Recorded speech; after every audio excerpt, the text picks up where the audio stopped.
आज पढ़ना है stereochemical aspects of nucleophilic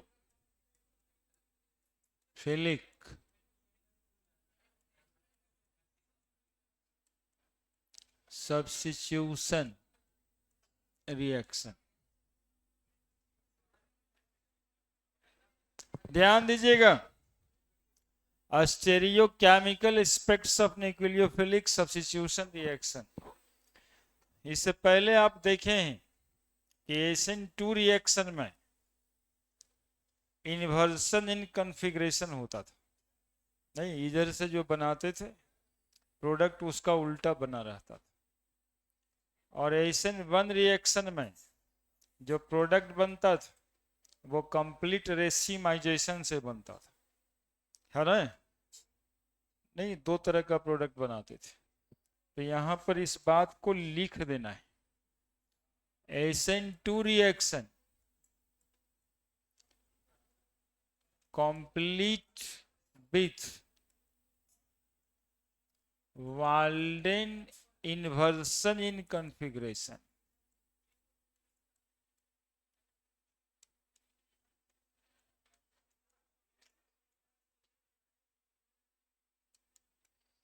और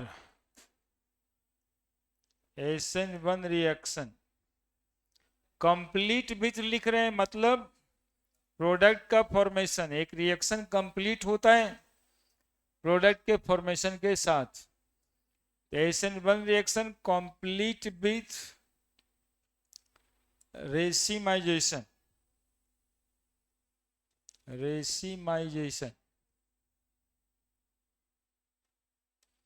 that is formation of racemic mixture।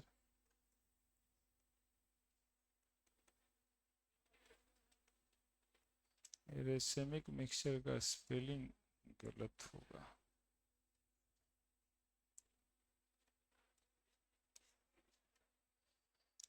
अब ये रेसेमिक मिक्सचर वाल्डेन इन्वर्सन समझने के लिए हम लोग काम करेंगे।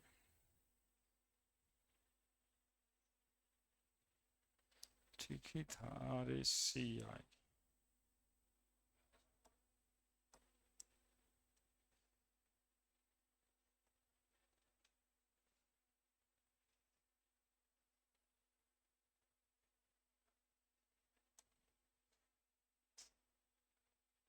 लिखिए,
हो गया? बढ़े?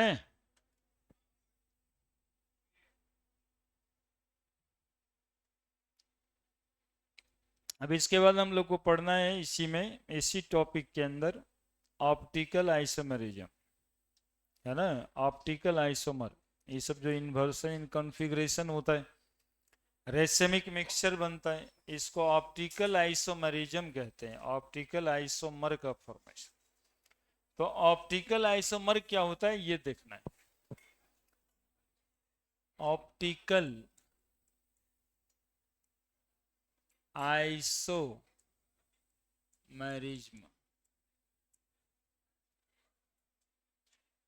देखो एकदम शुरू से बताते हैं, बहुत ध्यान से सुनना, 5 मिनट कहानी है कि इसकी शुरुआत कैसे हुई ऑप्टिकल आइसोमेरिज्म का।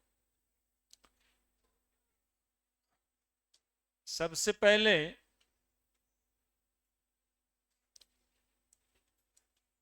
तुम लोग लाइट तो पढ़ ही लिया होगा, फिजिक्स में लाइटो एक चैप्टर है ना, जो पढ़ा होगा।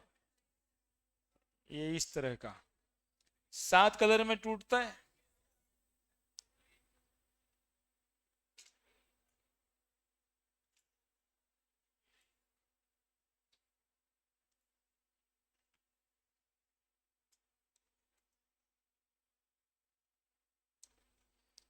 VIB G/R। अब इस कोई एक रेज को आगे बढ़ाएंगे, तो थोड़ा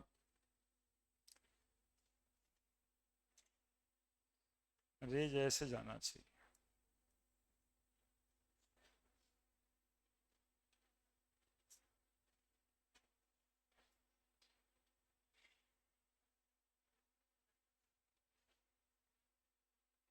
देखना क्या कर रहे हैं, क्या किए, 2 प्रिज्म जोड़े, इसमें फेनोमेनन होता है फिजिक्स में dispersion without deviation, deviation without dispersion, दोनों हो जाए।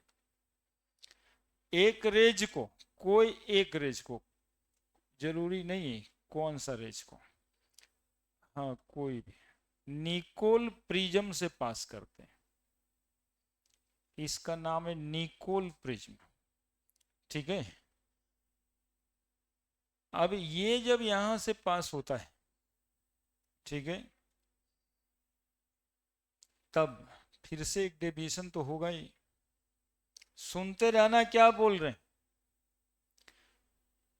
पॉलीक्रोमैटिक बीम ऑफ लाइट से, इसको commonly monochromatic beam of light कहते हैं। मोनोक्रोमैटिक बीम ऑफ लाइट को निकोल प्रिज्म से पास कराते हैं, तब जो लाइट इधर आया इसको अब प्लेन पोलराइज्ड लाइट कहते हैं, लिख देंगे सब, ठीक है। इस प्लेन पोलराइज्ड लाइट को एक केमिकल सॉल्यूशन से पास करते हैं, और केमिकल सॉल्यूशन से पास करने के बाद, ठीक है, थोड़ा सीधी बनाने की कोशिश करना, केमिकल सॉल्यूशन से पास कराने के बाद इसको पोलरीमीटर, एक डिवाइस होता है, जैसे आमीटर वोल्टामीटर के बारे में जानता होगा, आमीटर डिवाइस में पास करते हैं। तो आमीटर में जो रीडिंग होता है उसको टेलीस्कोप से ऑब्जर्व करते हैं, ठीक है। क्या क्या था अब सुनिएगा। ये था polychromatic beam of light, polychromatic beam of light, poly का मतलब मेनी, क्रोमा मतलब कलर, ठीक है, पॉलीक्रोमैटिक मेनी कलर, और ये सब monochromatic, monochromatic beam of light, इसीलिए बताए कि कोई भी एक ले लेना। इसको निकोल प्रिज्म से पास करते हैं, तो इस लाइट को हम लोग कहते हैं प्लेन पोलराइज्ड लाइट। अब ये नया लग रहा होगा, बाकी तो सुना सुना लग रहा होगा, PPL, ठीक है, ये बस एक एक्सपेरिमेंट कर रहे हैं। अब प्लेन पोलराइज्ड लाइट और PPL में क्या अंतर है, तो इसके पार्टिकल या इसके पार्टिकल का वाइब्रेशन, पार्टिकल के वाइब्रेशन को ही वेव कहते हैं, चारों डायरेक्शन में होता है ना। ये ऐसे वाइब्रेट कर सकता है, ऐसे वाइब्रेट कर सकता है, ऐसे वाइब्रेट कर सकता है। लेकिन निकोल प्रिज्म पास करने के बाद पार्टिकल का वाइब्रेशन सिर्फ वेव के प्रोपगेशन के परपेंडिकुलर होता है, बस एक ही डायरेक्शन में, है ना। The particle of beam of light when vibrate in single direction only it called as plane polarised light. Ordinary light के पार्टिकल्स चारों तरफ वाइब्रेट करते, this one is ordinary light, this one is ordinary light, but this one is plane polarised light. अब इसको एक chemical solution से पास करते हैं, केमिकल सॉल्यूशन से पास करते हैं। केमिकल सॉल्यूशन से पास करने के बाद ये जो लाइट बीम दिखाई दे रहा है ऐसे सीधा सीधा वाइब्रेट कर रहा है, सीधा वाइब्रेट कर रहा है, उधर सीधा वाइब्रेट कर रहा है, केमिकल सॉल्यूशन से पास होके आया है। तो सीधा वाइब्रेट करने के बजाय, सीधा वाइब्रेट करने के बजाय इसको ऐसे वाइब्रेट करना चाहिए था, क्योंकि वहां भी तो वैसे ही था।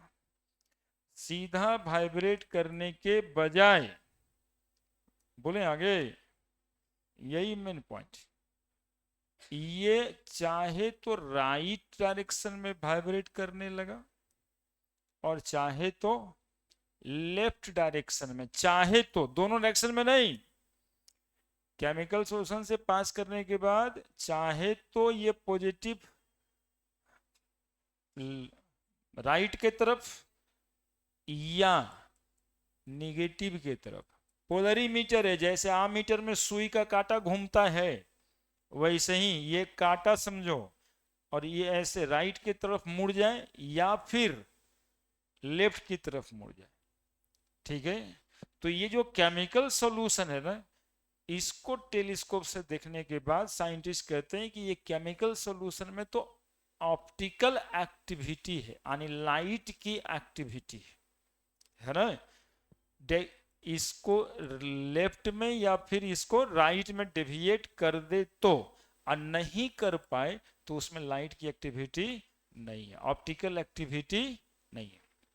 अब ये साइंटिस्ट करने क्यों लगे थे जरा सुनिएगा, बहुत ही कॉमन फेनोमेनन है, ये बायोलॉजी के साइंटिस्ट किए हैं, लुईस पास्चर। जैसे अभी कोरोना का दवाई सब ढूंढ रहे थे, नहीं साइंटिस्ट का काम है, बीमारी आ गई अब दवाई ढूंढिए दवाई ढूंढिए, तो लुईस पास्चर नाम के साइंटिस्ट मलेरिया का दवाई ढूंढ रहे थे। जैसे अभी कोरोना है वैसे पहले मलेरिया भी आया था, ये भी बहुत तेजी से फैल रहा था। तो मलेरिया का दवाई जो खोजे थे उसका नाम क्यूनाइन है, क्लोरोक्यून के नाम से बाजार में आता है। तो वो दवा जो है ना 2 स्ट्रेन का मिल रहा था, एक स्ट्रेन का दवा यानी वैक्सीन सोचो तुम लोग, वो लोगों पे अप्लाई हो रहा था तो वो काम कर रहा था, दूसरा जो दवा था वो काम नहीं कर रहा था, और दोनों एक ही जगह से लिया गया था। सिनकोना नाम का ट्री होता है, उसी से वो एक्सट्रैक्ट हुआ था, सिनकोना बार्क्स, कंप्लीट बायोलॉजी वाले साइंटिस्ट। अब वो दोनों केमिकल को टेस्ट करने के लिए एक एक्सपेरिमेंट कर डाले, ये लाइट वाला एक्सपेरिमेंट, क्योंकि वो जानते थे कि कुछ नया है तो उसको स्पेक्ट्रोस्कोपी करना पड़ेगा। ये स्पेक्ट्रोस्कोपी का ही ब्रांच है, 11th में पढ़ाए होंगे एटॉमिक स्ट्रक्चर में, कुछ नया आप ढूंढे हैं तो उसका वेवलेंथ चेक करिए उसको जला के। तो यहां पर भी स्पेक्ट्रोस्कोपी कर रहे हैं, ये स्पेक्ट्रोस्कोपी करने के बाद एक डिवाइस पोलरीमीटर लिए और पोलरीमीटर में रीडिंग देखे, मतलब देखे कि सीधा जा रहा है या फिर प्लेन पोलराइज लाइट को डेविएट कर रहा है। हम बताए थे 2 तरह का दवा खोजे, एक ही चीज था दोनों, एक डेक्स्ट्रो वाला था, नाम ले लेते हैं, एक ऐसा रोटेशन वाला था और दूसरा ऐसा रोटेशन वाला था, है ना। प्लेन पोलराइज लाइट को क्लॉकवाइज रोटेट कर रहा था, पॉजिटिव में रोटेट कर रहा था, एंटी क्लॉकवाइज में रोटेट कर रहा था। यही 2 स्ट्रेन था दवा का, 2 स्ट्रेन। लोगों में पॉजिटिव वाला काम नहीं कर रहा था, निगेटिव स्ट्रेन वाला काम कर रहा था। बोले एक ही कंपाउंड के 2 आइसोमर हैं, ये तो एक ही कंपाउंड के दो आइसोमर हैं, एक दवा बन गया और दूसरा बिना काम का बन गया। ठीक है, उन्होंने फर्दर इसका इन्वेस्टिगेशन किया और बोला कि जो केमिकल सब्सटेंस इसको पॉजिटिव में रोटेट कर रहा है उसका नाम हम देंगे डेक्स्ट्रो। डेक्स्ट्रो साइंटिस्ट जहां के होंगे वहां का भाषा उसका मतलब राइट ही होता है। ठीक है, और जो निगेटिव के तरफ डिफ्लेक्ट कर दे रहा है प्लेन पोलराइज को, उसको बोलेंगे लीबो। है ना, तो दो तरह का ऑप्टिकल आइसोमर, और ऐसे आइसोमर को हम लोग ऑप्टिकल आइसोमर कहेंगे। चूंकि लाइट की एक्टिविटी डिफरेंट हुई है, नाम क्या रखेंगे, ऑप्टिकल आइसोमर। और जो दो आइसोमर होगा उसको एक ठो को बोलेंगे डेक्स्ट्रो और दूसरे को बोलेंगे लीवो। अब देखो जहां तुम पानी चढ़वाते हो तो ग्लूकोज में लिखा रहता है डेक्स्ट्रोज, पानी के बोतल पर, उसका लीवोज भी होता है।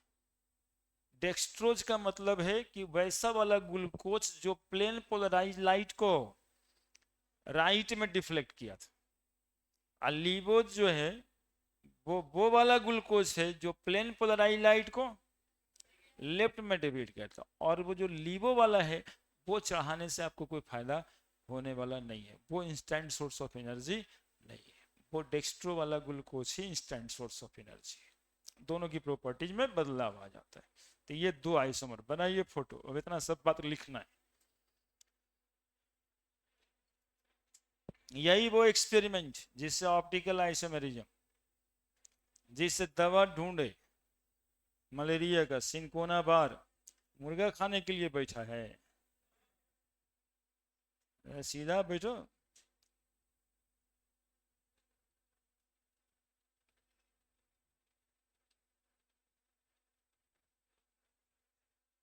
अब क्या बचा है, 2-3 महीना तो है ये। अब तो समय भी आ गया ठंडा वाला।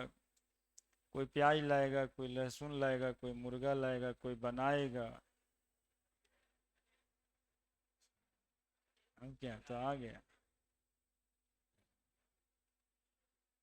लगे तो। अब क्या है,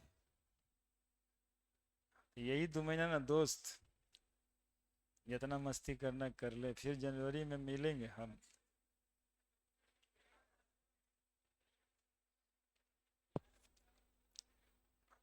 ठीक है, बनाइए बनाइए, पढ़ने का भी प्लानिंग कर लिया जाए। 3-4 चीज यहाँ पे लिखना है, पॉलीक्रोमेटिक, मोनोक्रोमेटिक, जो शायद जानते भी हैं आप लोग। निकोल प्रिज्म कैल्साइट का बना हुआ होता है। ये बिहार बोर्ड का क्वेश्चन है, कभी कभी बहुत बदमाशी वाला क्वेश्चन पूछता है ना। अभी कैल्शियम कार्बोनेट,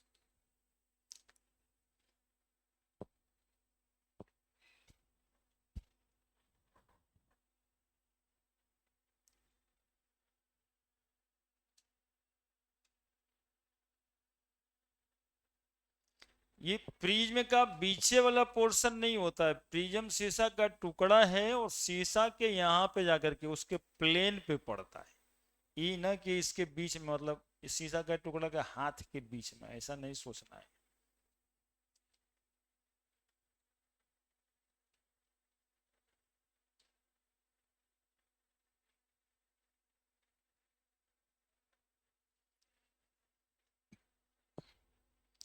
ये रोटेशन प्लस या माइनस और करके लिख देना है, दोनों में से कोई एक।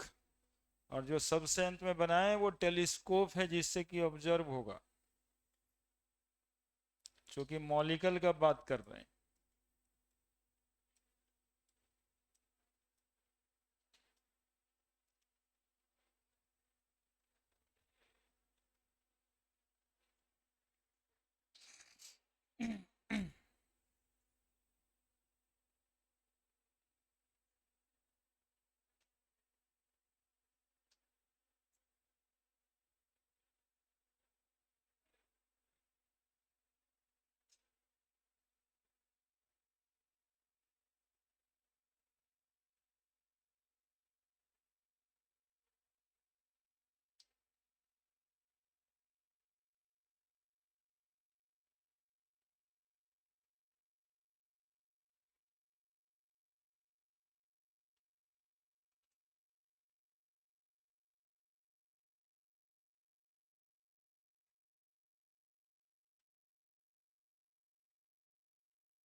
बन रहा है यार।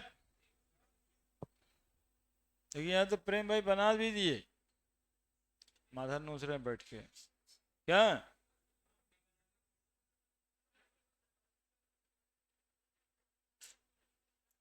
2-3 को डिफिनेशन दे देते हैं, फिर अपना आगे बढ़ेंगे।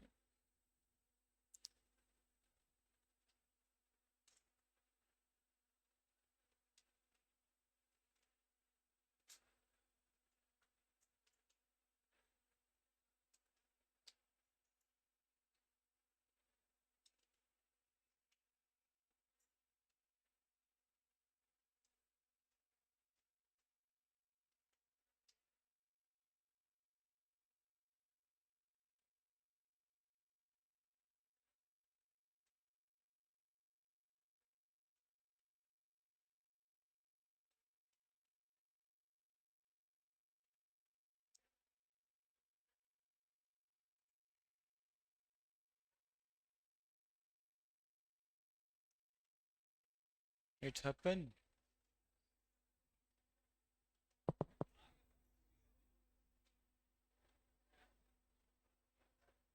तो कैसा दोस्त रखे हो, तुम्हारा प्रचार कर रहा है, कुछ जेल चल गया, बताओ। एक खराब बात का प्रचार होता है।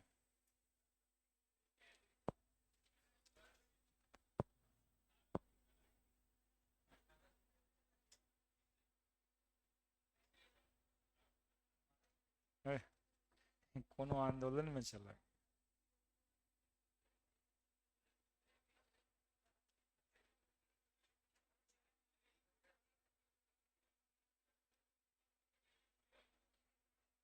तो गांव घर में भाई भाई का बंटवारा वाला प्रॉब्लम होता है, तब होता है कि अब ये रह क्या है, दिखाई देंगे। हाँ, वो तो वहां पे दिखाना रहता है।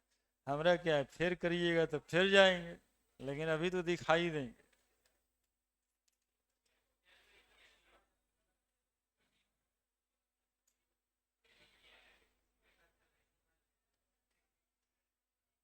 बढ़ जाए हम, सब कुछ लिख दिया।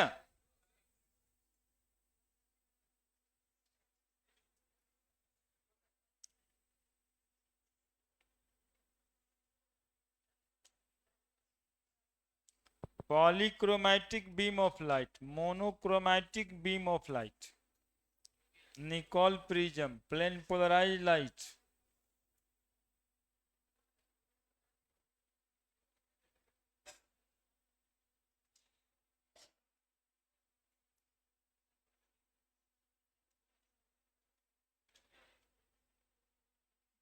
बोलिए। हाँ, आदेश दीजिए। बढ़े। Polychromatic, polychromatic beam of light.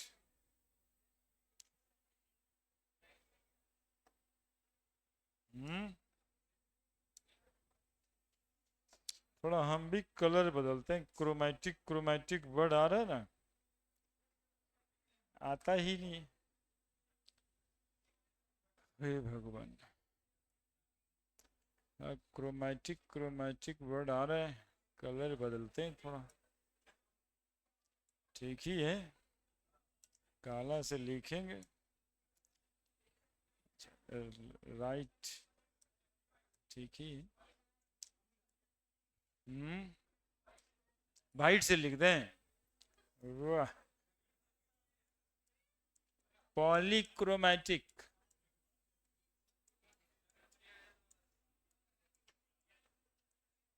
Beam of light.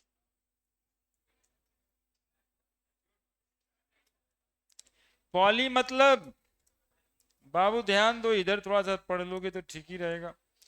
Poly का मतलब मेनी, क्रोमा, क्रोमा का मतलब कलर। समझ गए? Beam of light consist from many colour, called polychromatic beam of light. ठीक है, लिखना पड़ेगा। Beam of light consist from many colour. इसका एग्जाम्पल होता है व्हाइट लाइट, या फिर ऑर्डिनरी बीम ऑफ लाइट भी कहते हैं। जो भी लाइट आपको दिख रहा है वो सब polychromatic. Next, monochromatic.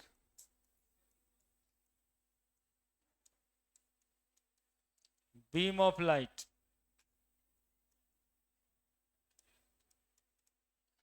Monochromatic beam of light, mono का मतलब सिंगल, क्रोमा मतलब फिर से colour.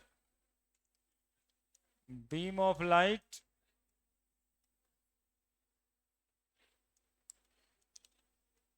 consists from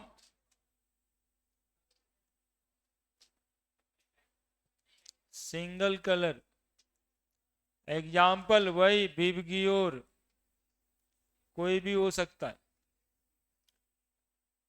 plane polarise light, plane polarise light,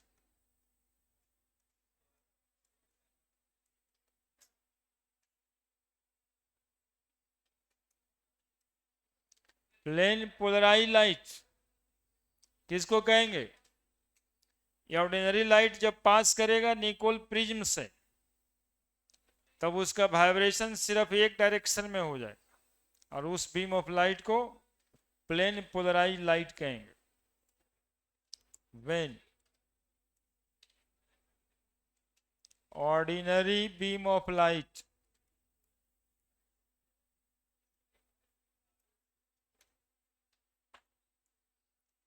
passes through Nicol prism, their particle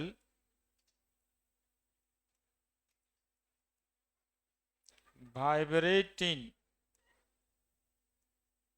only one plane, and it known as plane polarized light, है ना? Plane polarise light जिसके particle सिर्फ एक ही direction में vibrate कर, और ये आपको मिल सकता है जब ऑर्डिनरी लाइट को निकोल प्रिज्म से पास करते हैं।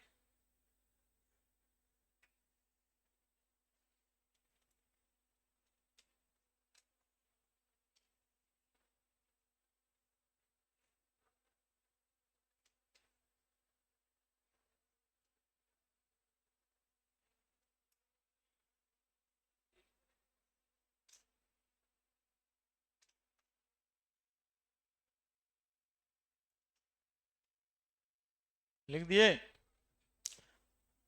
लिखवाना स्टार्ट करना। हम्म, ना दिख रहा जी? दिख रहा है ना?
हो गया क्या? रुकिए, ठीक है। ऑर्डिनरी बीम ऑफ लाइट को निकोल प्रिज्म से पास करते हैं तो उसके पार्टिकल एक ही प्लेन में वाइब्रेट करते हैं, और इसको हम कहते हैं प्लेन पोलराइज्ड लाइट। अब ऑप्टिकल एक्टिव कंपाउंड किसको कहते हैं, है ना? उधर तक तो पहुंच ही गए हम। यही प्लेन पोलराइज लाइट को हम लोग केमिकल सोल्यूशन से पास किए तो इसको रोटेट कर दिया, तो जो प्लेन पोलराइज लाइट को रोटेट कर दे वैसे केमिकल कंपाउंड को ऑप्टिकली एक्टिव कंपाउंड कहते हैं। बाकी सबको ऑप्टिकली इनएक्टिव कंपाउंड कहते हैं, है ना? तो जरूरी नहीं है कि सब कंपाउंड ऐसा कुछ करता हो, कुछ कुछ कंपाउंड ऐसा करता है। तो हम लोग कैसे जानेंगे कि कौन कौन करेगा? यही सब पढ़ना होगा। कि आज जान जाइएगा कि कौन सा ऐसा कंपाउंड है जो इस तरह का फेनोमेनन करता है। यही उत्सुकता बनाए रखना है कि ये जानना है कि कौन सा वो कंपाउंड होगा जो इस प्लेन पोलराइज लाइट को रोटेट कर देगा। हम लोग थोड़े ना एक्सपेरिमेंट करने जाएंगे इतना, हम लोग कैसे जाने? तो बड़े optically active compound, optical active compound,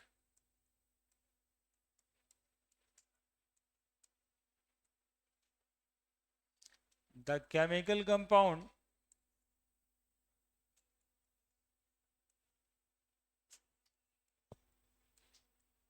which rotate the plane polarized light towards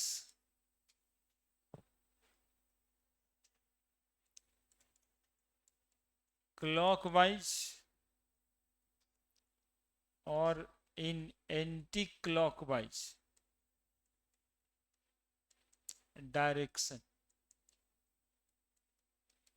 through certain angle of rotation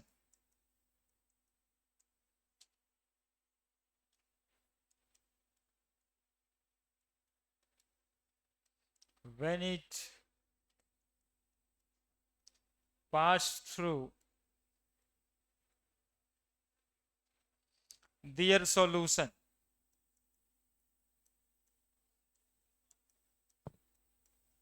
It known as optically active compound.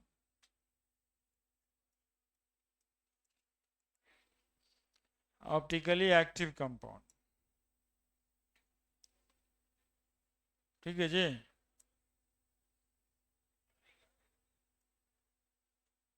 क्या हो गया भाई? राम राम राम राम। बहुत बुरा कलर चमकता है। ऑप्टिकली एक्टिव कंपाउंड, ज्यादा चमक रहा है जी।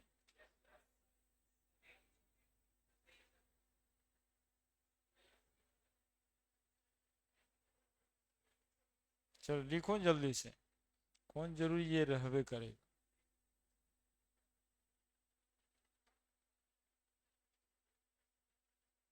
बदल देंगे, वो सब कोई बात नहीं, कह दो खाली कि सब चमक रहा है, बस हो गया। अब इसके बाद था एक पोलरीमीटर, जैसे आमीटर, वोल्ट मीटर। पोलरीमीटर किसको कहेंगे? पोलरीमीटर करंट मेजर करता हो डिवाइस को क्या बोलते हैं जी? जो पोटेंशियल मेजर करता है और जो एंगल ऑफ रोटेशन मेजर करता है, पोलरीमीटर है ना। Device, device which measure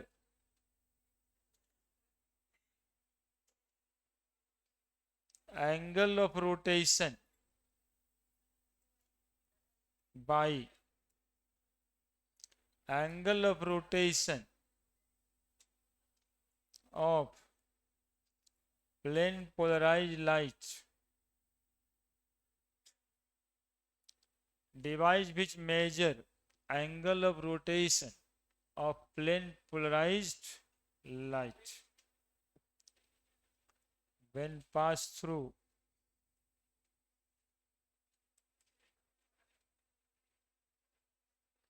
certain chemical solution,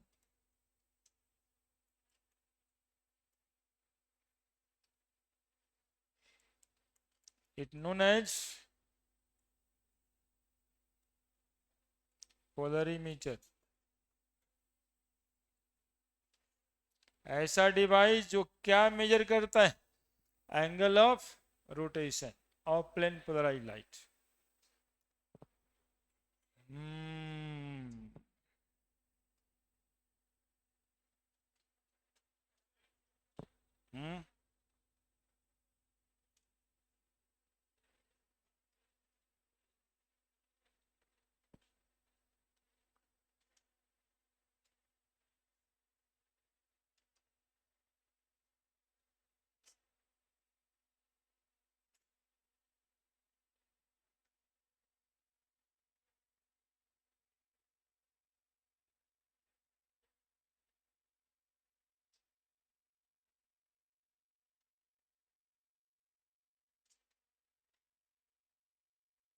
और ये किसी पार्टिकुलर वेवलेंथ पे डिपेंड करता है। पोलरीमीटर का ट्यूब लेंथ पे डिपेंड करता है। वो है ही नहीं पढ़ना, झूठे काल पढ़ेंगे। तुम लोग ऐसे भी बहुत कम पढ़ना चाहता है। हाँ, यही करने के लिए तो लिखे है ना। ये लिख दिया, लिखने के बाद हम लिखेंगे पिंक पे, और लिखेंगे तो कुछ दिखेगा यार। पिंक पे ब्लैक तो साफ हो जाता है।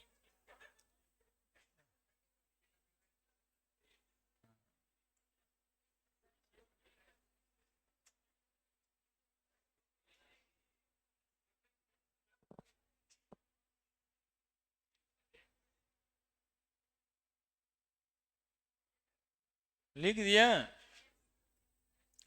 If angle of rotation measure करते हैं पार्टिकुलर वेवलेंथ, तो उसको स्पेसिफिक एंगल ऑफ रोटेशन कहते हैं। लेकिन वो अलग बात है, उधर जाने का कोई जरूरत ना है, यहाँ पे बदल ही देते हैं। चमक रहा है सबसे पहले हमारी आंख पे ज्यादा चमक रहा है ना जी। तुम लोग इसका चिंता तो कभी करता नहीं है ना। अब इस पे लिख के देखते हैं, ठीक है। देखते हैं, आज क्रोमा था तो कलर कलर तो कलर बदल रहे। अब सुनिएगा क्या बोलते हैं, dextrorotatory, dextrorotatory, dextrorotatory और levorotatory and LeVO levorotatory compounds. The optical active compound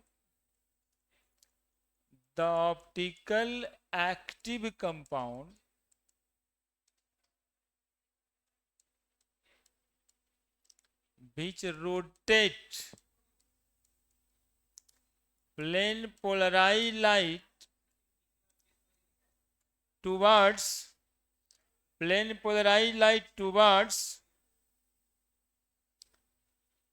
clockwise और राइट कह सकते हैं और पॉजिटिव भी कह सकते हैं, ठीक है, direction. It known as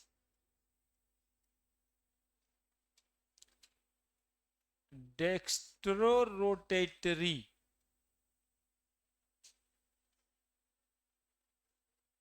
optical active compound. Levorotatory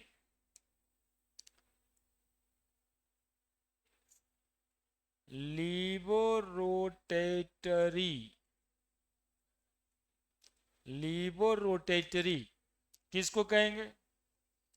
तो the optical active compound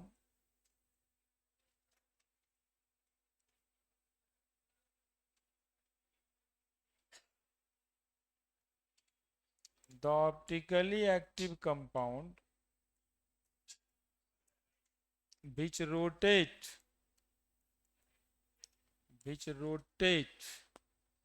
plane polarized light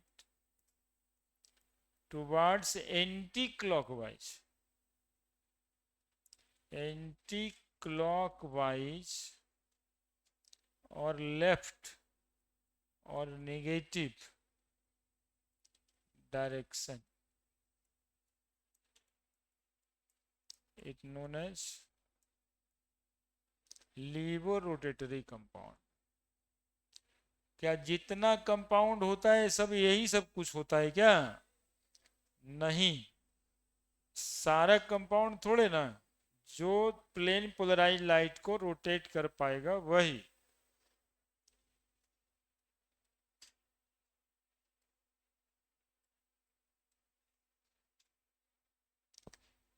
Lewis posture साहब का एक्सपेरिमेंट था, बायोलॉजी के साइंटिस्ट थे.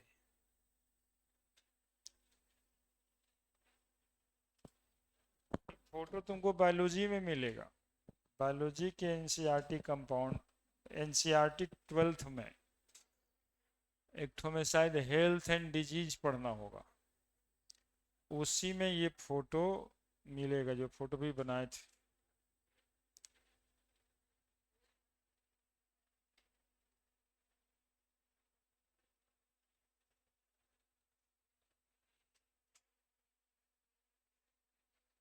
डेक्स्ट्रोरोटरी कंपाउंड को हम लोग पॉजिटिव से दिखाएंगे लिखते समय, और लिबोरोटरी को किसे दिखाएंगे? अरे नेगेटिव से बोलो ना, पूछ रहे पढ़े लिखे वाला बात. और डेक्स्ट्रोरोटेटरी लिबोरोटेटरी कंपाउंड का जो रिलेशन होगा उसको ऑप्टिकल आइसोमेरिज्म बोलेंगे, है ना. फेनोमेनन जो हुआ, ये घटनाक्रम जो हुआ, उसको ऑप्टिकल आइसोमेरिज्म बोलेंगे. और इस डेक्स्ट्रो लीवो जो ऑर्गेनिक कंपाउंड बनेगा उसको ऑप्टिकल आइसोमर बोले, ठीक है. Dextro and levo organic compound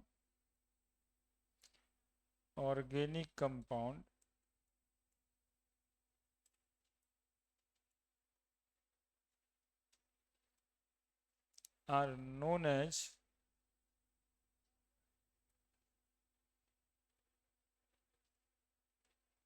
optical isomer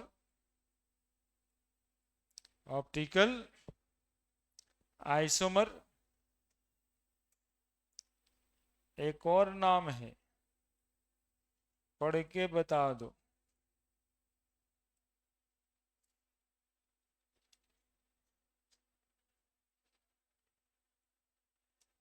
पढ़ के बता दो।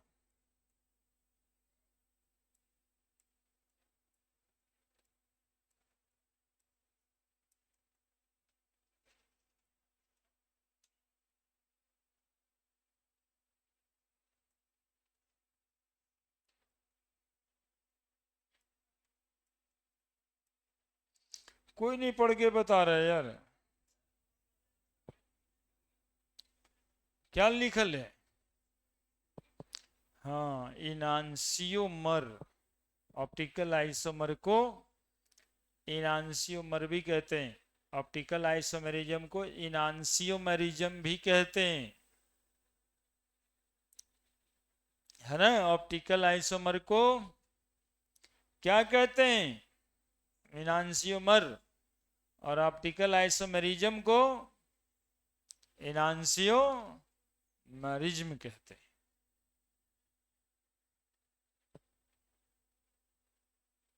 इसमें भी आग चमक रहा है यार, ठीक है।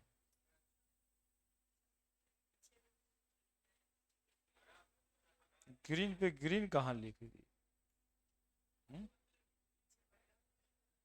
अच्छा, पीछे जो ग्रीन है इस पर की ग्रीन अच्छा नहीं लगा।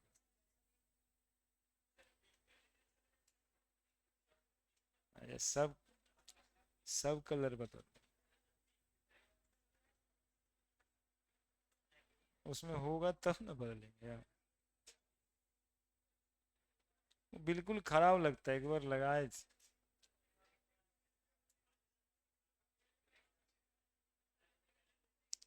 तो डेक्स्ट्रो हो गया, लीवो हो गया, समझ गया सब।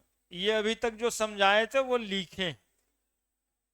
ए, इधर देखिएगा, वो उधर आपस में बतियाने के लिए तो रूम पर ले जाओ सबको, बतियाना जा करके गधा है, यहाँ बैठ के बात करता उधर का।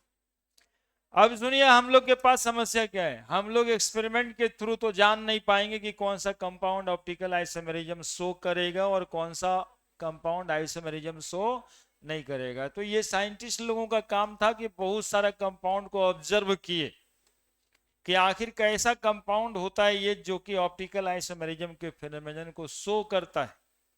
तो उनसे निकल के आया है तीन बात, उससे निकल के आया है तीन बात, वो आपके लिए इंपॉर्टेंट होगा कंपाउंड देख के पता करने में कि कौन सा कंपाउंड ऑप्टिकल आइसोमेरिज्म को शो करेगा। पहला, molecule must have chiral carbon, molecule must have chiral carbon. दूसरा, molecule must has super impossible mirror image, super impossible mirror image. और तीसरा, मॉलिक्यूल इज एसिमेट्रिकल, यानी किसी भी तरह से उसको काटो तो दो बराबर भाग में नहीं कटे। यदि ये तीन चीज मॉलिक्यूल में हम लोग देख पाएंगे तो वो मॉलिक्यूल ऑप्टिकली एक्टिव होगा। ठीक है, तो इस बात को अब देखना है, समझना है। बढ़ रहे हैं, है ना। The essential condition, condition for a compound to show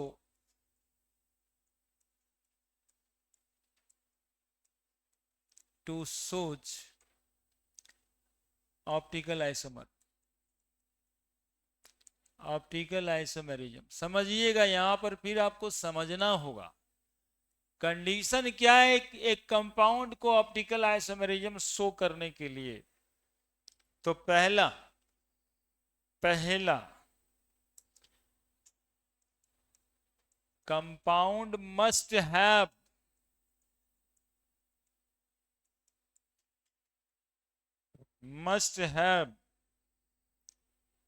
कोई कलर नहीं चलने वाला है,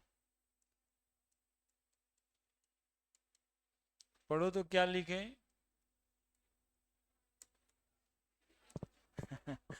हाँ, ऐसे ही बोलता है, ये चिराल कार्बन क्या होता है सर? तो चिराल नहीं पढ़िएगा, कायरल पढ़िएगा, कायरल, सब लिखना पड़ता है, कायरल कार्बन है ना, कायरल कार्बन पढ़िए। ये सब हम लोग के एक्सपीरियंस में बहुते बार आया है। अब वो पूछ रहा है कोई बच्चा, चीराल कार्बन आया था सर, आप तो बताए नहीं किए, खाली कार्बन बताए थे। कायरल कार्बन कंपाउंड मस्ट है, कायरल कार्बन। पहले कंडीशन जानिए, कंडीशन भी आता है। Molecule must have, molecule must have non super impossible mirror image, mirror image, molecule must have non superimposable mirror image। तीसरा, molecule does not have any element of symmetry, any element of symmetry, molecule does not have any element of symmetry, any element of symmetry, that is a symmetric molecule। कैसा molecule, कैसा molecule, A symmetric molecule. Element of symmetry लिखने से बात है उसमें, element of symmetry कहते हैं axis of symmetry, centre of symmetry.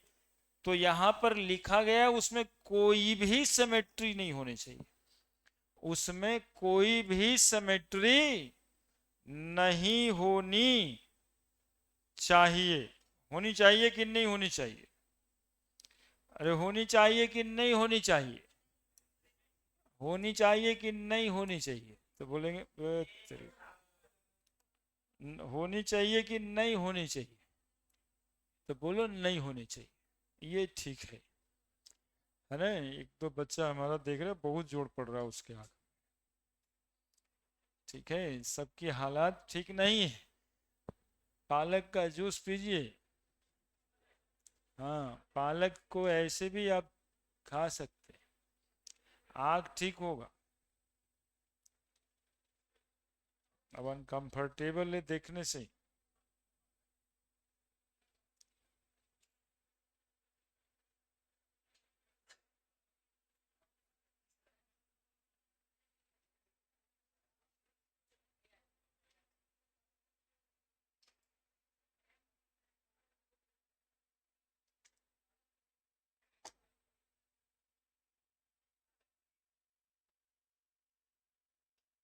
Molecule must have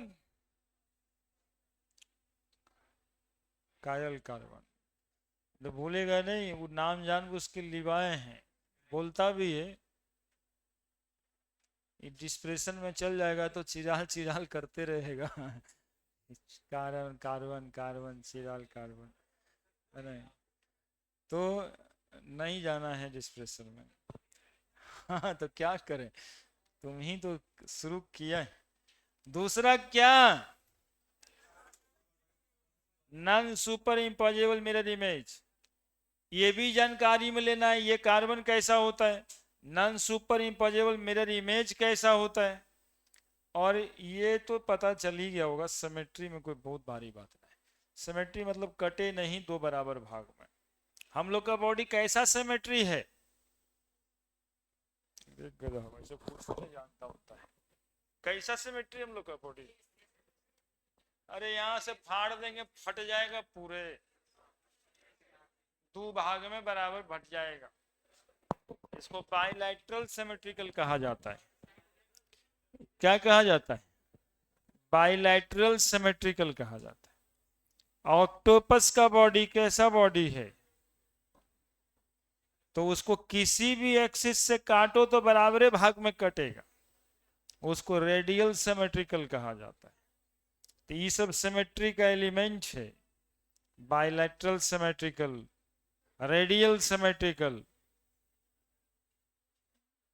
तो सब कुछ की जिम्मेदारी हमारे पास है यार, मतलब न बायोलॉजी वाले सर न मैथ वाले सर, सब हम ही बताते। हाँ, मैथ में थ्री डायमेंशन में कम से कम 8 गो एक्सिस ऑफ समय, 8 गो सिमेट्री होगा, जो 3D और वेक्टर होगा उसमें।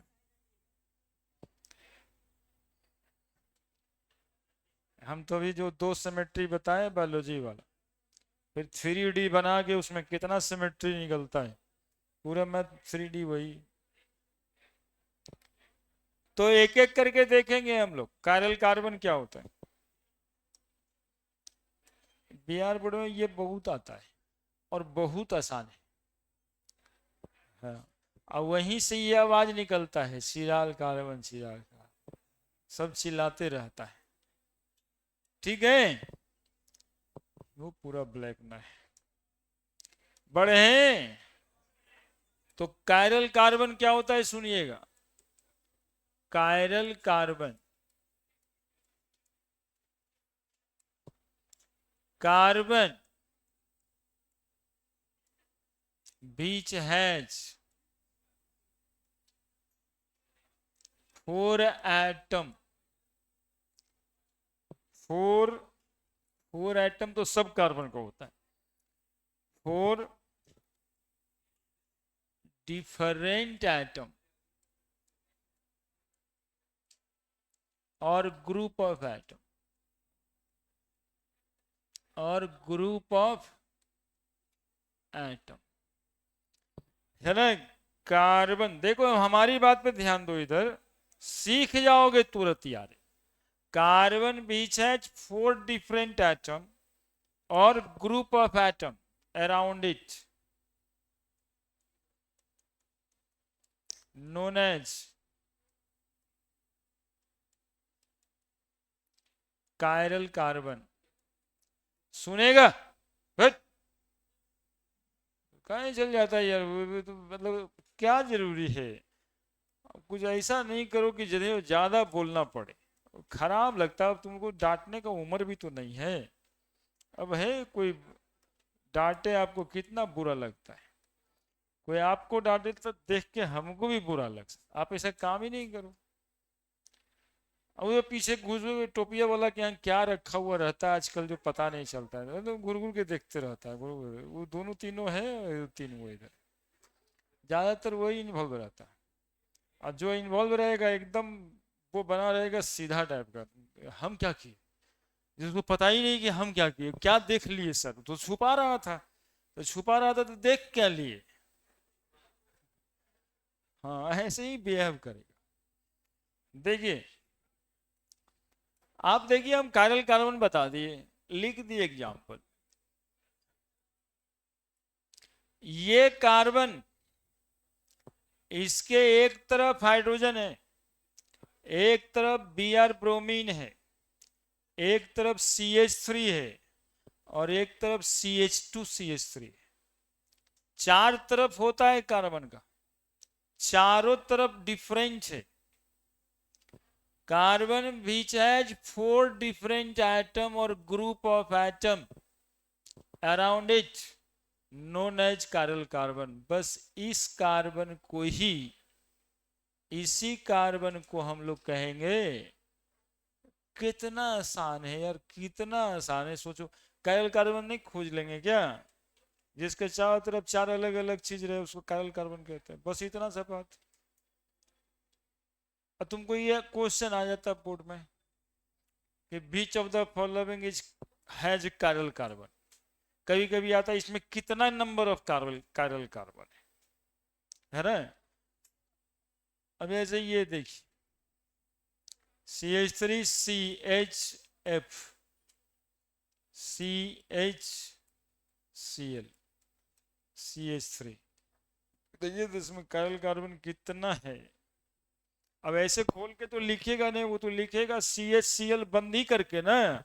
ये मॉलिक्यूल कैसे लिखाएगा, ये ऐसे लिखाएगा CH3 CHF CHCl। जब ये क्वेश्चन बनेगा तो इतना खुला खुला थोड़े रहेगा, ऐसे लिखाएगा। यही से पूछेगा कि कौन सा कैरल कार्बन, कितना कैरल कार्बन है इसमें,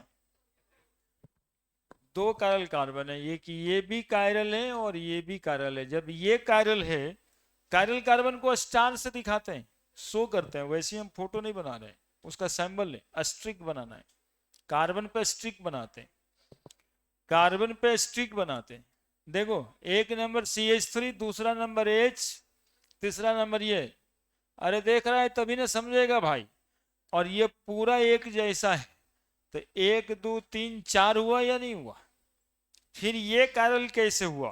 तो देखो दूसरा कलर से दिखाएंगे। EH, इस कार्बन के दोनों तरफ दो चीज, एक तरफ CH3 और एक तरफ ये पूरा Cl के वजह से अलग हुआ है ना। तो ये दोनों कार्बन कायरल है। यदि मॉलिक्यूल में, यदि मॉलिक्यूल में कायरल कार्बन ढूंढना है तो हम लोग देखेंगे कार्बन के चारों तरफ चार अलग अलग क्या है। हाँ बोलो। तो दोनों बराबर हो जाता है, एक साइड बराबर हो जाता है ना।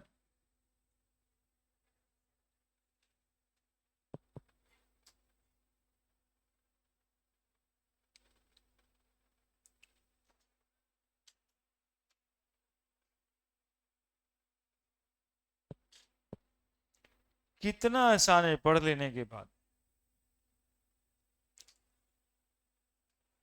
हमारा मात्र इतना सा नहीं प्रेजेंस होने की वजह से आपको कायरल कार्बन का क्वेश्चन छूट जाएगा। ऐसे एकदम बन जाएगा, खोज के बन जाएगा। जो चीट आएगा बाहर से वो चेक कर पाओगे तो कि सही दिया कि गलती।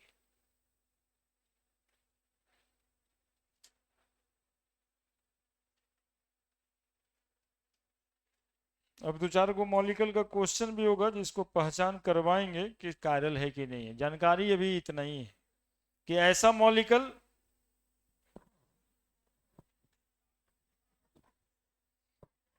चारों चारों तरफ चार डिफरेंट अलग अलग एटम।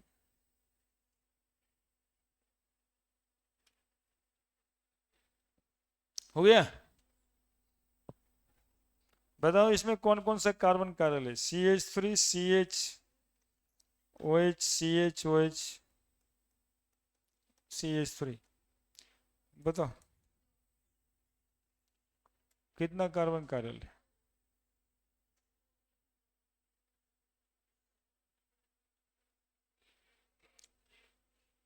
देखो ना कायरल कार्बन, तो मुड़ी झुका लेता है।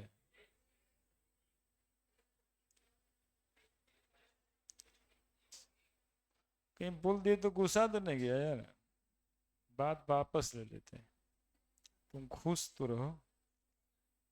HOH, HOH, CH3। एक कार्बन को देखो चारों तरफ चार अलग अलग चीज है कि नहीं। ये कार्बन एक तरफ एक तरफ एक तरफ तीन तरफ हो गया, चौथा तरफ पूरा। अब इस कार्बन को देखें तो एक तरफ दो तरफ तीन तरफ, चौथा तरफ ये पूरा। तो एक ही कार्बन के ना चार तरफ देखेंगे। ठीक है, बोलो इस मॉलिक्यूल में सिमेट्री है कि नहीं? यहां से यदि काट दें तो बराबर भाग में कटेगा। अब पूछा जाएगा कि ये मॉलिक्यूल ऑप्टिकल आइसोमेरिज्म शो करेगा? तो बताइएगा नहीं, क्योंकि इसमें सिमेट्री हो गया। सब कुछ तो ठीक था लेकिन बराबर हो गया। कायरल कार्बन है। देखिए सब छोटा छोटा सवाल आता है कि एक मॉलिक्यूल में सिर्फ कायरल कार्बन होने से क्या कह देंगे कि ऑप्टिकल आइसोमेरिज्म शो करेगा? तो कहेंगे नहीं भाई, उसमें ऑप्टिकल एक्टिविटी के लिए एलिमेंट ऑफ सिमेट्री भी देखेंगे। ठीक है, खैर वो हाई लेवल वाला है। हाँ बोलो। हाँ क्या बोलेगा रे, बोलो ना रे। उसको उसको एक्चुअली में कंफ्यूजन है किसी बात से। बोल दो ना बाबू। अरे बोल दो बोल दो बोल दो।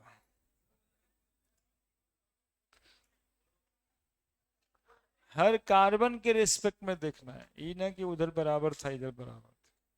एक कार्बन जिसके चारों तरफ चार अलग अलग चीज हो उसको काइरल कार्बन कहते हैं। सुनिएगा, अब क्या था, non super impossible.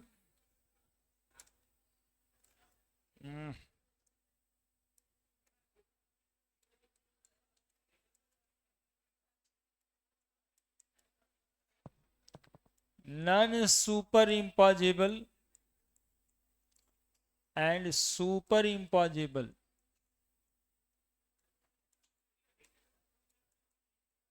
Mirror image, non super impossible and super impossible mirror image. सुनिएगा, ये मिरर इमेज समझना है। अब इतना हल्का बात तुम लोग ऐसे करके उड़ा देते हो तो कैसे टिक लगाओगे क्वेश्चन। कायरल कार्बन नहीं बता पाओगे तो ये सब तो आएगा ना। पी, आईना लगा दो एक यहाँ पे, है ना, क्या लगा दो, क्या दिखाई पड़ेगा आईने में, ऐसे दिखाई पड़ेगा। क्यों है ये,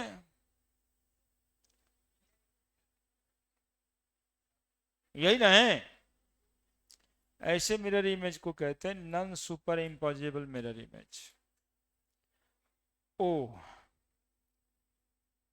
इसमें आईना लगा दो, क्या दिखेगा। ओ, इसको कहते हैं सुपर इम्पॉसिबल मिरर इमेज। बस इतना ही सब बात है ना। यदि मिरर इमेज में इन्वर्सन इन कॉन्फ़िगरेशन होता है, उल्टा हो जाता है। जैसे एम्बुलेंस देखना तुम सब उल्टा लिखा रहता है, क्योंकि मिरर पे जब पड़ेगा तो सीधा दिखाई देगा। पूरा एम्बुलेंस बड़ी है non super impossible mirror image वाला, है ना। तो पी को यदि आईने में देखते हैं तो क्यू दिखाई देता है, और इसी मिरर इमेज को हम कहते हैं non super impossible mirror image.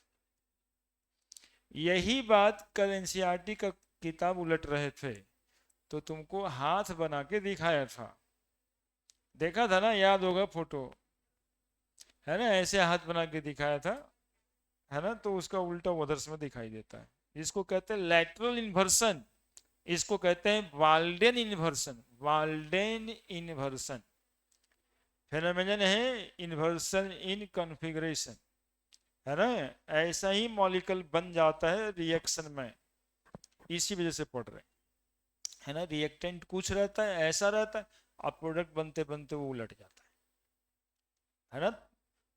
ओ, इसको क्या बोलेंगे, सुपर इम्पॉसिबल मिरर इमेज। कौन शो करेगा, ऑप्टिकल एक्टिविटी। कैसा कंपाउंड शो करेगा ऑप्टिकल एक्टिविटी, देखिए सब शांति में, कैसा कंपाउंड शो करेगा, non super impossible mirror image. ये वाला शो नहीं करेगा। मिरर इमेज in which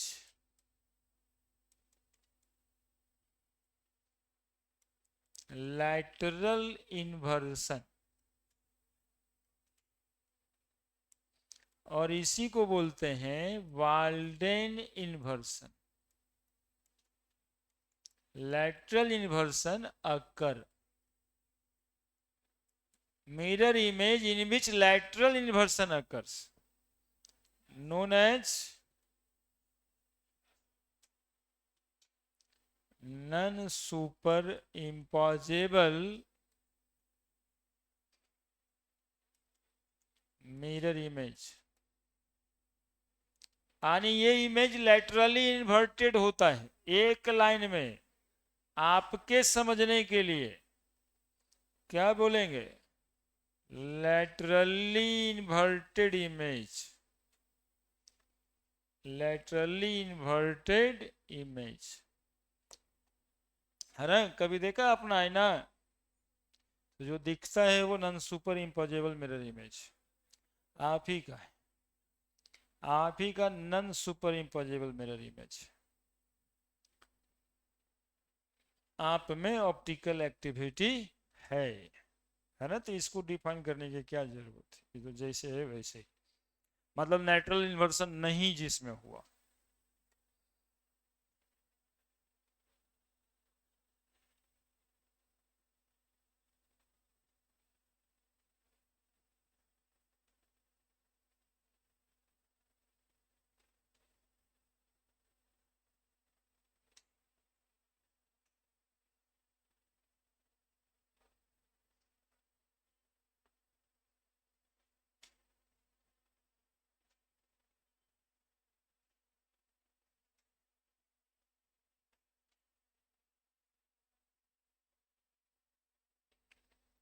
तो कायरल कार्बन यदि होगा तो एक दूसर का एक कायरल होगा, non super impossible mirror image होगा तो ये वो सुपर इम्पॉसिबल मिरर इमेज होगा।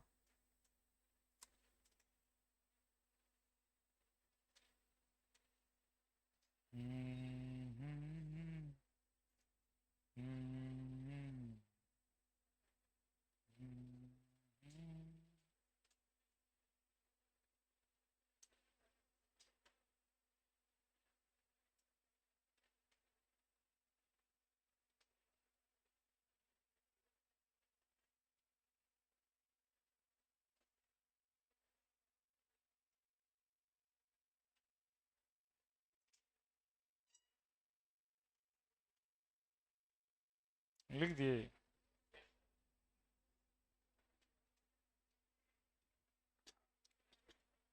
लिख दिए, लिख दिए।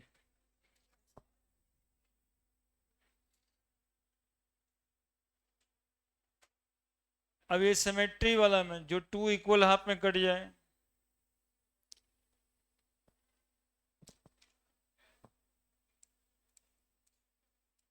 Symmetrical and asymmetrical molecule.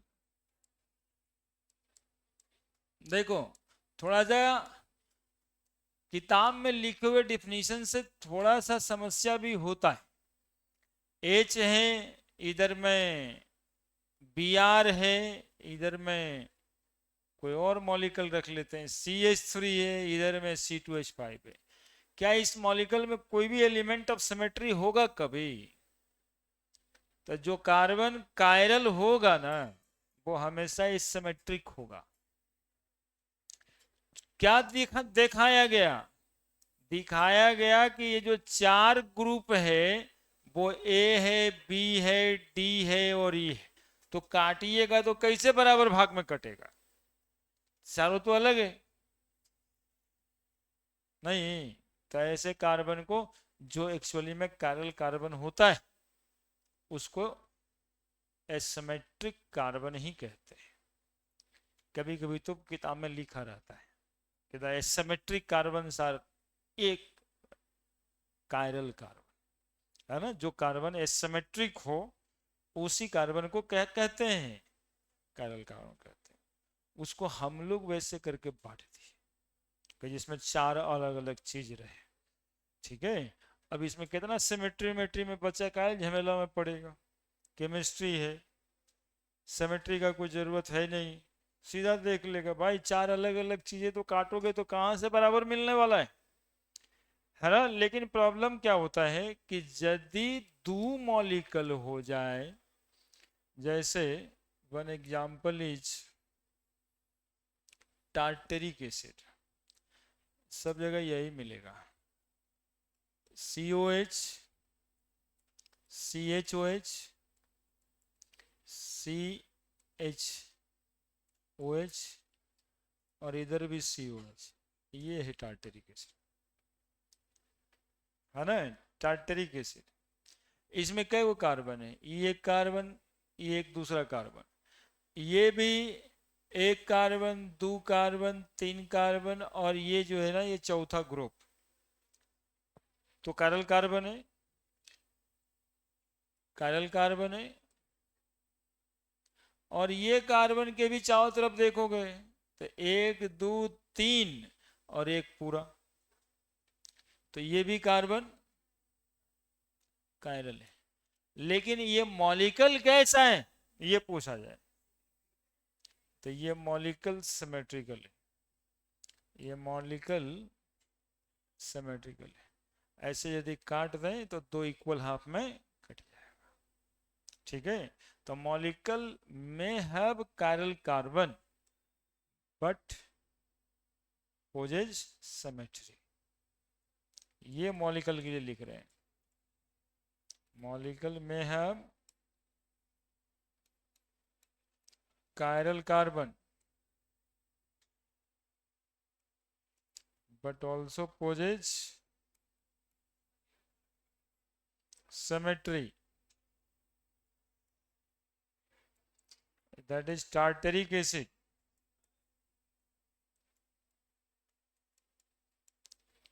और यहां पे किसका एग्जाम्पल बनाए, molecule having has chiral carbon, ऐसे ही करके लिखना ये, नहीं तो कंफ्यूजन में जाओगे। Molecule has chiral carbon and asymmetric,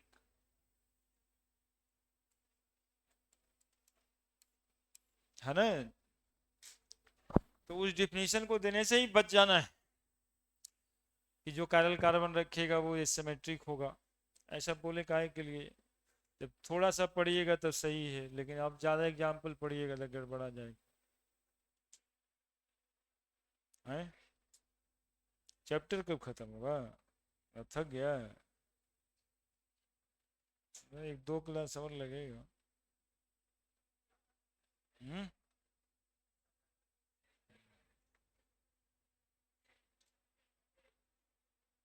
जा रहे हैं, जा रहे हैं घर, टिकट कटा लिया, पैदल जाएगा 7 तारीख।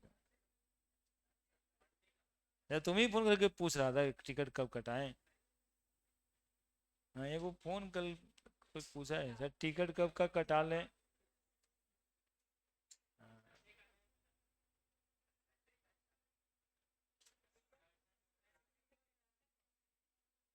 कटाया ना, देखो बता, आरा वाला नहीं कटाता है, इन्हें आरा वाला, उन्हें फतुहा वाला, ये सब टिकट कटाएगा।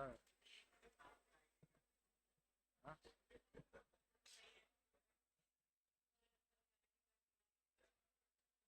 हाँ।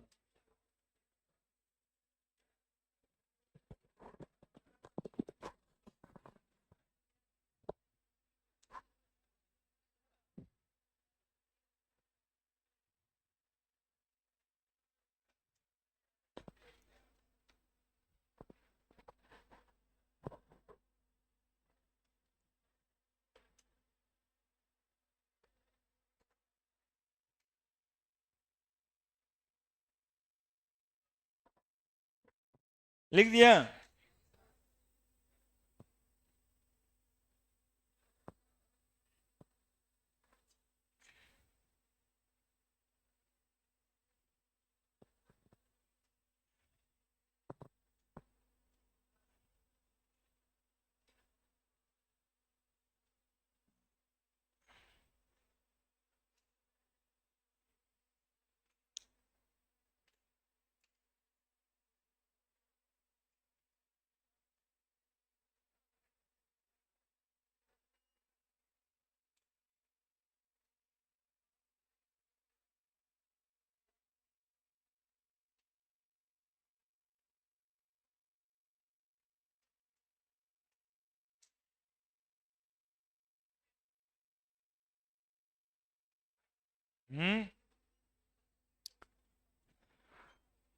चलो हो गया, बोलो।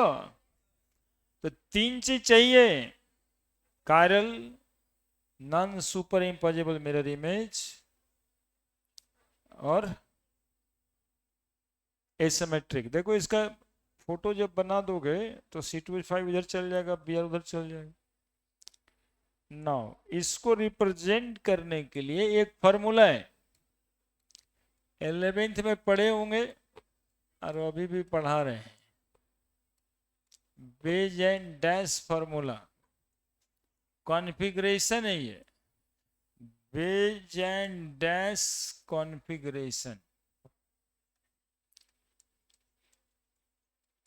दो तरह का कॉन्फ़िगरेशन होता है मॉलिक्यूल यदि कायरल कार्बन रखता है। सुनते रहोगे क्या क्या बात हो रहा है, अरे इतना बात हम ही बोलते हैं कि तुम लोग को अपने सोचने का समय कम मिल जाता है, मेरा नहीं सुनता है तब ना। बेज एंड डैश फॉर्मूला, यदि मॉलिक्यूल कायरल कार्बन रखेगा तो उसको दो तरह के कॉन्फ़िगरेशन से दिखाते हैं। एक वेज एंड डैश फॉर्मूला और दूसरा फिशर प्रोजेक्शन फार्मूला। दो formula, wedge and dash formula और फिशर प्रोजेक्शन फार्मूला। ये है बेज एंड डैश। एक मॉलिक्यूल को बेज एंड डैश फार्मूला में लिखने का क्या तरीका है, सुनोगे। CH मॉलिक्यूल तो टेट्राहाइड्रल होता ही है, जानते हो जैसा है ना।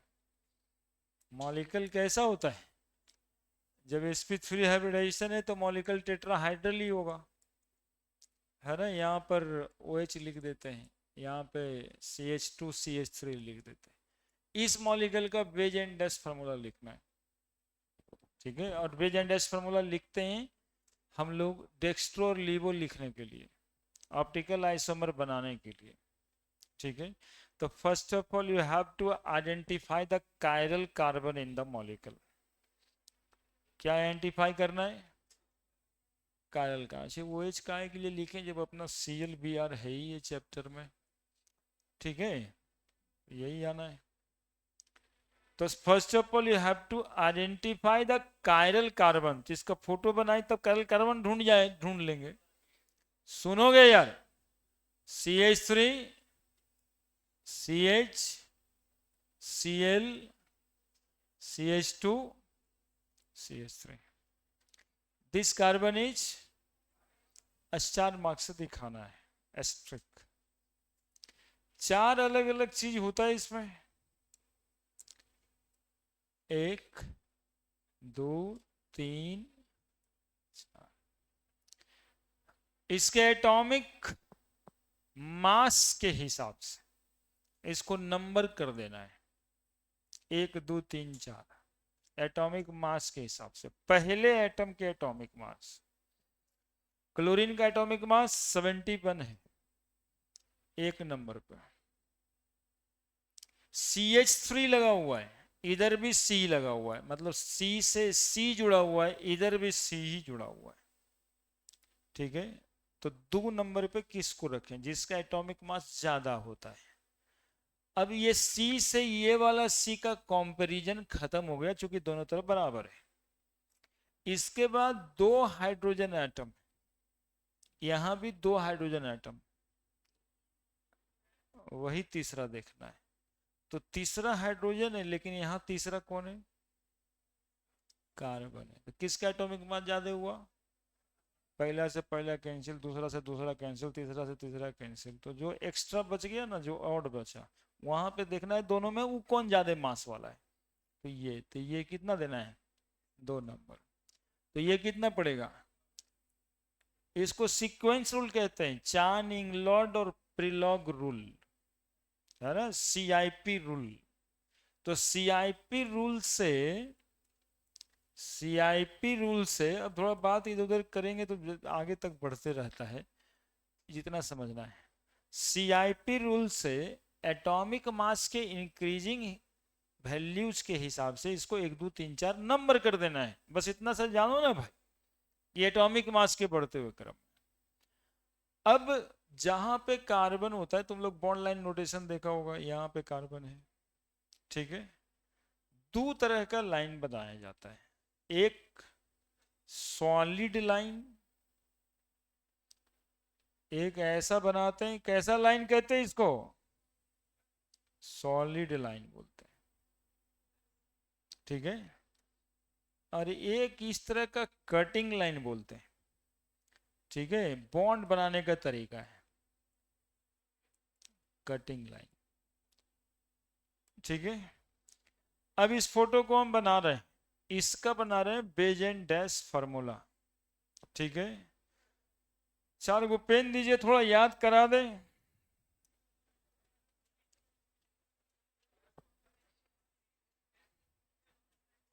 रखे 4 पेन। अरे यार तुम लोग थोड़ा सा बात जब 2 मिनट का ही होता है ना तो समझना बंद कर देता है और हल्ला करता है कि ये हो गया हो गया हो गया, मतलब क्या करता है समझ नहीं आता। बात थोड़ा सा ही तो पढ़ा है। कार्बन लिख दिया, एसिमेट्रिक कार्बन है। ठीक है, और एसिमेट्रिक कार्बन का 1 2 3 4 पोजीशन। बोले सर 1 2 3 4 में क्या रखा हुआ था? तो रखा हुआ था क्योंकि कार्बन टेट्राहाइड्रल होता है, तो हमें जो स्ट्रक्चर बनाना है वो टेट्राहाइड्रल बनाना है। ऐसे बनाना है, ऐसे ऐसे ऐसे बनाना है। इसको ऐसे लेकर के आए तो ऐसे बनाना है। ठीक है, 2 बॉन्ड प्लेन ऑफ पेपर पे है, एक बॉन्ड अवे फ्रॉम अस है और एक बॉन्ड टुवार्ड्स अस है। तो ये जो सॉलिड लाइन है ये टुवार्ड्स अस है, टुवार्ड्स अस है। और ये जो कटिंग लाइन है अवे फ्रॉम अस है। बाकी जो 2 बॉन्ड बनेगा वो प्लेन जैसे बनाते आए हैं वैसे बनेगा। जनरली, जरूरी नहीं है, जनरली सॉलिड लाइन पे हम लोग 1 नंबर वाले को रखते हैं और कटिंग लाइन पे हम लोग 4 नंबर वाले को रखते हैं। ये रूल है बेज एंड डैश फॉर्मूला बनाने का। लेकिन यदि कहीं पर बना हुआ है उल्टा पुल्टा सीक्वेंस में तो भी वो बेज एंड डैश फार्मूला ही है। ठीक है, तो ये कार्बन लिखे। अब इसका 2 बॉन्ड बनाना है, एक सॉलिड लाइन वाला बॉन्ड बनाना है, सबसे पहले यही बना देते हैं। ठीक है, और इस पे कौन रख देते हैं? Cl। एक तरफ CH2 बनाते हैं, CH3 दूसरा नंबर, तीसरे नंबर पे CH3 था, बना देते हैं। और चौथे नंबर पे कौन है? चौथा नंबर पे कौन है? हाइड्रोजन। ये इसका वाल वेज एंड डैश फार्मूला है, इस मॉलिक्यूल का वेज एंड डैश फार्मूला है। समझ में आई बात? ये फोटो देख लीजिए अब ऐसे, ये दूठो प्लेन ऑफ पेपर पे, ये दूठो अवे फ्रॉम अस और towards us, tetrahedral arrangement, wedge and dash formula. जो कार्बन दिखा रहे हैं ये भी आपको नहीं दिखता है। ठीक है, ये बॉन्ड लाइन नोटेशन पे कार्बन दिखता कहाँ है? आपके 2 3 क्वेश्चन एनसीईआरटी में होंगे ऐसे। लिखो जल्दी से। और इसमें कहानी कुछ नहीं लिखवाना है, सब आपके दिमाग में जो गया बस वो गया। फार्मूला है तो इसमें कहानी क्या लिखा, कैसे लिखाता है फार्मूला ये ना जानना होता।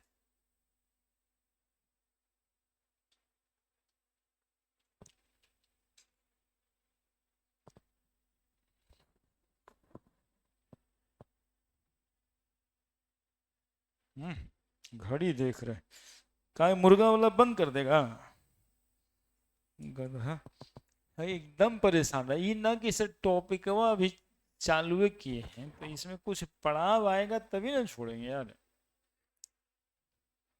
तो पड़ाव यदि 9 बजे आया तो 9 बजे।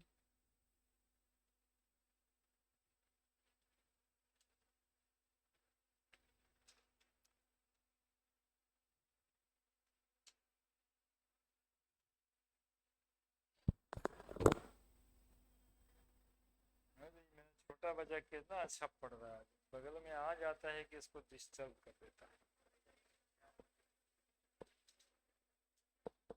मैं ऐसे ही लगातार लगे रहो।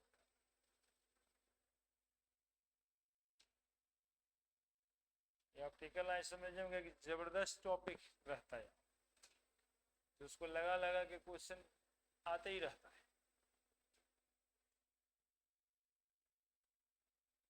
और जानकारी के बाद लगता भी कि कुछ जानते।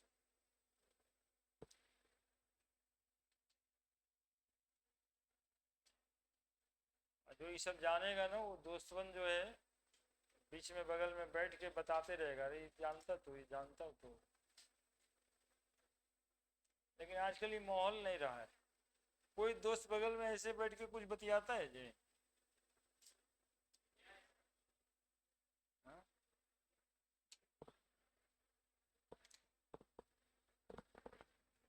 ऐसे यदि बतियाए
लिख दिया। सॉलिड लाइन, कटिंग लाइन, किताब में देखता होगा ऐसा लिखा हुआ मॉलिक्यूल।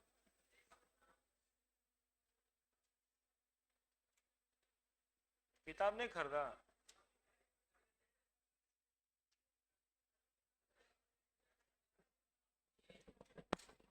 अब देखो ऑप्टिकल आइसोमर कैसे बताया जाता है।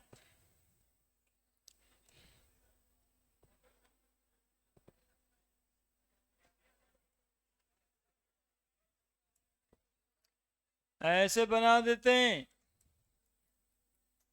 अलग से बनाना, जहाँ पे बनाए वो बगल में जगह है तो ठीक है, नहीं तो फिर उसको अलग से। ये तो बेज एंड डैश फार्मूला है।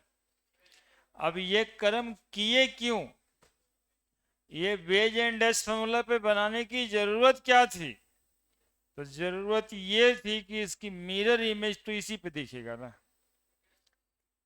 कार्बन इधर CH3, कटिंग लाइन मूव कर गया इधर H, सॉलिड लाइन तो जहां पे है वहीं पे रहेगा Cl, और इधर में चला गया CH2 CH3। देखिए पोजीशन चेंज हुआ। एक्चुअली में यही जरूरत था बेज एंड डैश फार्मूला बनाने का। बेज एंड डैश फार्मूला बनाने का जरूरत यही था।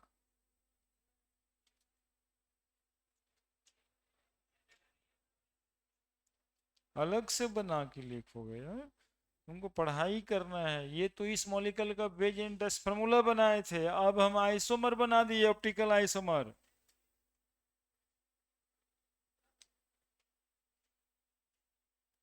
अब एक काम और बचा है कि इसमें दो गो बना तो दोनों का नाम कुछ होगा ना। तो डेक्स्ट्रो लीवो कैसे जानेंगे, कौन राइट रोटेट किया कौन लेफ्ट रोटेट किया? तो बोलते हैं यहां जो वो नंबर दिए हैं ना, सुन लेना पहले, अगबक्की में नहीं। जब बेज एंड डैश फार्मूला बनाना था तो हम कहे कि अदर एटम और ग्रुप ऑफ एटम भी रह सकता है, लेकिन अब कह रहे हैं जब डेक्स्ट्रो लीवो असाइन करना है तो आपको ये CIP रूल देखना ही पड़ेगा, एटॉमिक मास से अरेंज करना ही पड़ेगा। और जब कर लिए तो ये कितना नंबर है, एक, ये कितना नंबर, ये कितना नंबर, और ये कितना नंबर। एक नंबर को देखो और उसको देखते हुए 2 3 से होते हुए 4 नंबर पे जाओ। आंख किधर घुमा रहे हो? ना आंख नहीं घुमा रहे हो, ऐसी सब समूचे ऐसी देख लेते हो। कैसे घूम रहा है आंख? हाँ, इसी को डेक्स्ट्रो बोलते हैं। कितना आसान हो गया। लुइस पास्चर की तरह हम लोग एक्सपेरिमेंट थोड़े करेंगे, कितना मेहनत किए होंगे वो प्लेन पोलर आई लाइट को रोटेट कराने। हम लोग ऐसे देख करके बता देंगे, बोलो यहाँ पे 1 नंबर से चलो और 4 नंबर पे जाना है। ये नहीं कि सर ल चल गए, ऐसे नहीं जाना होता है, 2 3 होते हुए जाना है। तो 2 और 3 होते हुए जाइएगा तो ऐसे ही जाइएगा। तो एंटी क्लॉकवाइज इसको लीवो बोलते है ना। ये प्लस सीरीज वाला कंपाउंड है, और ये क्या नाम लिखोगे अब? 2 क्लोरो ब्यूटेन। तो ये हो जाएगा +2 क्लोरो ब्यूटेन, +2 क्लोरो ब्यूटेन, और ये हो जाएगा -2 क्लोरो ब्यूटेन। इसी से पता चल जाएगा ये कौन सा सीरीज वाला है। तो ये डेक्स्ट्रो सीरीज का कंपाउंड है, और ये लीवो सीरीज का कंपाउंड है, और ये दोनों को हम ऑप्टिकल आइसोमर कहेंगे।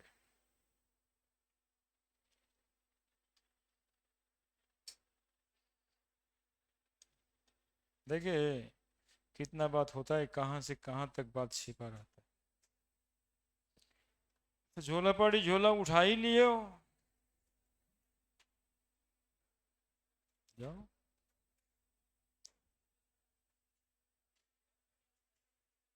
हाँ, झोला पार्टी सर्टेन झोला पार्टी है, उसको टेंशन रहता है कि 8 बजा तब तो हम लिखना बंद कर देंगे, अब जो पढ़ाएं वो।